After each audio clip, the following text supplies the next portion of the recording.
Friends, in this video I am taking scientific notation. Scientific notation is a way of expressing real numbers that are too large or too small to be conveniently written in decimal form. यानी scientific notation को हम express करते हैं as a real number में, तो हम कन्वेंटली लिखने के लिए इसको हम डेसिमल फॉर्म में जो रहते हैं उसको कहते हैं हम लोग scientific notation. Here you can see scientific notation is a number and it is expressed in scientific notation when it is written as the product of a factor and a power of 10. आप यहाँ पे देख सकते हैं कि green colour से लिखा है कि फैक्टर्स एंड पावर ऑफ 10. अगर इस तरह की डिजिट है और उसको कहते हैं हम लोग, अगर फैक्टर है कोई लिखा हुआ जैसे 8.32, तो इस तरह का जो फैक्टर है और पावर है मैंने 10 की पावर में हमने लिखा यहाँ पर 5, इस तरह का अगर कोई दिखाया गया, शो किया है, तो उसको हम कहेंगे साइंटिफिक नोटेशन. तो हम कह सकते हैं कि scientific notation is a product यानी multiply of a factor and power of 10, यानी पावर ऑफ 10 और फैक्टर का जो मल्टीप्लाई होता है उसको हम क्या कहते हैं, साइंटिफिक नोटेशन. तो साइंटिफिक नोटेशन की डेफिनेशन आपको लर्न नहीं करना है, आपको सिर्फ साइंटिफिक नोटेशन में किसी भी डिजिट को कैसे लिखा जाता है या फिर उसको स्टैंडर्ड फॉर्म में कैसे लिखा जाता है ये आपको देखना है. Here I am taking some examples and it related to scientific notation. जैसे क्वेश्चन आपको इसमें किस तरह से पूछा जाएगा, आपको यहाँ पे डिजिट दिया है इस तरह से 52.314, तो इसको आपको चेंज करना है साइंटिफिक नोटेशन में. साइंटिफिक नोटेशन यानी आपको फैक्टर लिखना पड़ेगा और 10 की पावर में उसको आपको लिखना पड़ेगा, तो that is called scientific notation. तो इसके लिए आपको जैसे एक डिजिट दिए 52.314, तो इसके लिए यहाँ पे एक ट्रिक लिखी है, मूव डेसिमल पॉइंट राइट और left to arrange one digit to the left of decimal point. यानी बहुत सिंपल है, इसमें कोई भी आपको जो डिजिट दिए उसमें आपको वन डिजिट के बाद पॉइंट लगा देना है. जैसे कि यहाँ पे डिजिट दिया हमको 52.314, तो हमने यहाँ पे 5 के बाद में क्या लगा दिया, यहाँ पे पॉइंट लगा दिया और यहाँ पे लिखा है हमने 5.2314. ये हो गया हमारा लिखने का तरीका. अब हम लोग यहाँ पे देखते हैं कि हमने इसको इसमें कितने पॉइंट के बाद कितने डिजिट आ रही है, इसमें 1 2 3 4 आ रही है, तो इसका मतलब 10 की पावर हमने क्या लिख दिया, यहाँ पर 4 लिख दिया. इसी तरह से नेक्स्ट डिजिट आप लोग देखेंगे 3.2 है, तो 3.2 में तो एक डिजिट के बाद ही पॉइंट लगा हुआ ऑलरेडी, तो इसमें तो कहीं भी मूव नहीं होगा, ये जो पॉइंट है कहीं पे भी मूव नहीं हो सकता, ना तो राइट साइड है ना तो लेफ्ट साइड हमारा मूव होगा, इसीलिए एज इट इज रखेंगे और 10 की पावर यहाँ पे हमने लिख दिया 0. देन नेक्स्ट डिजिट इज आपको दी है जैसे सपोज 0.0000428, इस तरह के डिजिट दिए. अब आप देख सकते हैं यहाँ पर कि इन्होंने जो 0 दिए हुए यहाँ पे डिजिट के आगे की तरफ लिखे हुए, तो जब भी इस तरह से डिजिट दिया है आपको कि आगे की तरफ 0 लिखे हुए, इसका मतलब आपको जो भी पावर में लिखना वो आपको नेगेटिव पावर आएगी. यानी इसका मतलब ये हुआ कि आपका जो ये है कहाँ पे मूव कर रहा है, इस तरफ मूव कर रहा है.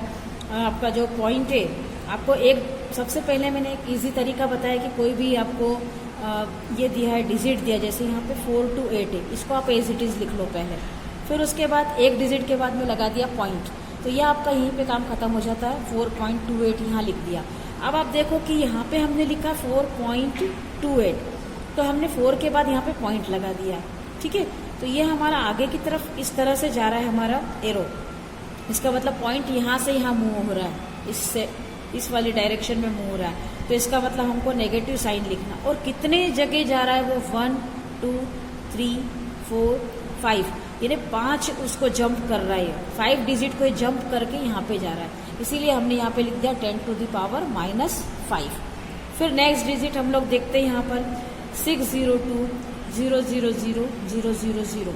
अब यहाँ पे आपने देखा आगे की तरफ 0 है यहाँ पे, तो हम जस्ट अपोजिट यानी हम किस में लिखेंगे, हमारा जो 10 की पावर आएगी वो पॉजिटिव आएगी, यानी आगे की तरफ अगर 0 हो तो पावर हमारी पॉजिटिव जाएगी, पीछे की तरफ 0 हो तो पावर हमारी नेगेटिव जाएगी. अब 602 को फिर से हमने एज इट इज लिख दिया और हमको पता है कि एक डिजिट के बाद में हमको पॉइंट लगाना है, हमने यहाँ पे पॉइंट लगा दिया 6.02. फिर अब हम देखेंगे 6 पॉइंट, मैंने यहाँ लगा दिया पॉइंट, ठीक है. अब मेरा यहाँ से यहाँ आ रहा है, यहाँ पे पॉइंट लगाया मैंने, मतलब कितनी डिजिट के इसमें जा रहा है, 1 2 3 4 5 6 7 8 डिजिट के इसमें पॉइंट लग रहा है। तो यहाँ पे 10 की पावर क्या लिख दिया, 8 लिख दिया। फिर इस तरह से हमने ये नेक्स्ट वाला दिखा, MS में दिया, मतलब मीटर पर सेकंड में इसकी वैल्यू दे रखी है। तो आप देख रहे हैं आगे की तरफ लगा, यानी हमको जैसे ही पता चल गया कि हमने आगे की तरफ यहाँ पे 0 लगे, इसका मतलब पावर हमारी काय में जाएगी, हमेशा पॉजिटिव में। और यहाँ पे आप देखना सबसे पहले डिजिट लिखते हैं हम लोग, तो यहाँ डिजिट लिख दी मैंने। अब पॉइंट लगाना है तो पॉइंट में बाद में लगाऊंगी डिजिट के इस तरह से। तो कितने जगह पे लगाऊंगी मैं, 1 2, कितने इसके बाद लगाऊंगी, 1 2 3 4 5 6 7 8। तो इस तरह से 10 की पावर क्या आ गई हमारी, 8 आ गई, क्योंकि आगे की तरफ 0 दी है इसलिए मैंने 10 की पावर क्या लिख दी, यहाँ पर 8 लिखा है प्लस में। और यहाँ पीछे की तरफ थे इसीलिए मैंने क्या लिखा, 10 की पावर 5 को नेगेटिव लिखा। तो इस तरह से आप लोग डेसिमल का आप मूव करके साइंटिफिक नोटेशन में उसको इस तरीके से सिंपल वे में लिखा जाता है। तो इस तरह से मैं इसको समराइज कर देती हूँ, किसका रूल क्या है। आप सबसे पहले देखना कि आपके 0 कहाँ पे लगे हुए, अगर इस तरह से डिजिट के पीछे लगे तो आपकी पावर जो जाएगी नेगेटिव जाएगी।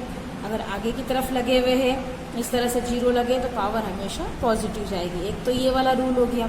दूसरी बात ये है कि आपको हमेशा डिजिट को लिख देना है और एक डिजिट के बाद में पॉइंट लगा देना। फिर पॉइंट लगाने के बाद देखना है कि आपने जो पॉइंट लगाया है वो कितनी जगह पे, उसके पॉइंट के बाद कितनी डिजिट छूट रही है, तो वह उसको गिन के और उसको पावर में लिख देना है। तो ये सबसे सिंपल तरीका है इसका डेसिमल से आपको किस में कन्वर्ट करना है, साइंटिफिक नोटेशन में। एक तो ये इस पे सम बनता है कि डेसिमल आपको दे दिया जाएगा और आपको उसको काय में चेंज करने के लिए आएगा साइंटिफिक नोटेशन में। न्यू क्वेश्चन एक बनता है इसमें कि इसका just opposite scientific notation to standard form, यानी साइंटिफिक नोटेशन से आपको स्टैंडर्ड फॉर्म या फिर हम कह सकते हैं एक्सपैंडेड फॉर्म में किस तरह से चेंज करना है, जस्ट इसका अपोजिट। तो इसके लिए 2 रूल है, बहुत सिंपल है।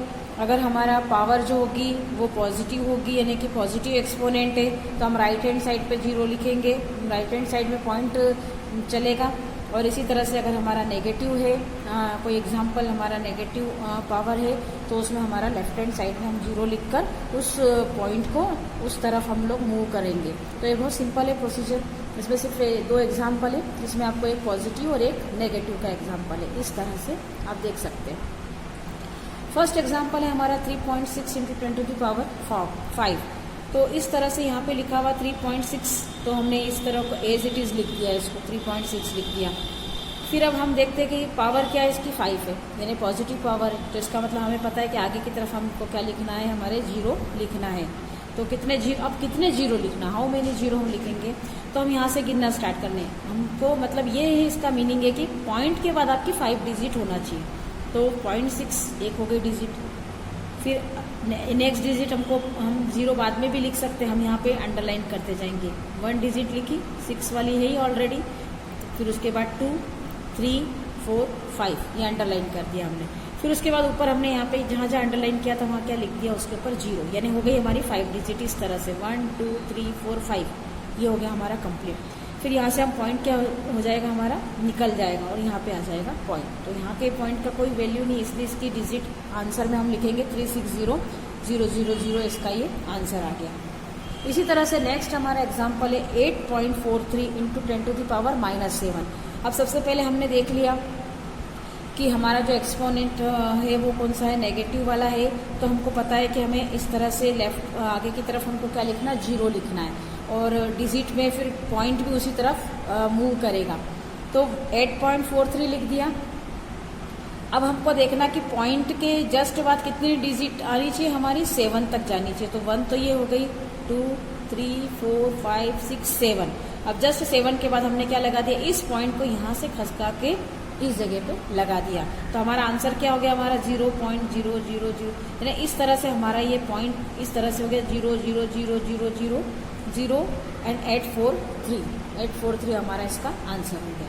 तो इस तरह से आप लोग ध्यान रखेंगे, पॉजिटिव है तो आगे राइट में और नेगेटिव है तो पीछे लेफ्ट में 0 लिख के, और इसकी आप देख लेंगे कितनी पावर है। 7 है तो 7 डिजिट तक जाना चाहिए, और अगर 5 है तो 5 डिजिट, जो भी आपको पावर दिया उसके अकॉर्डिंग आपको करना है।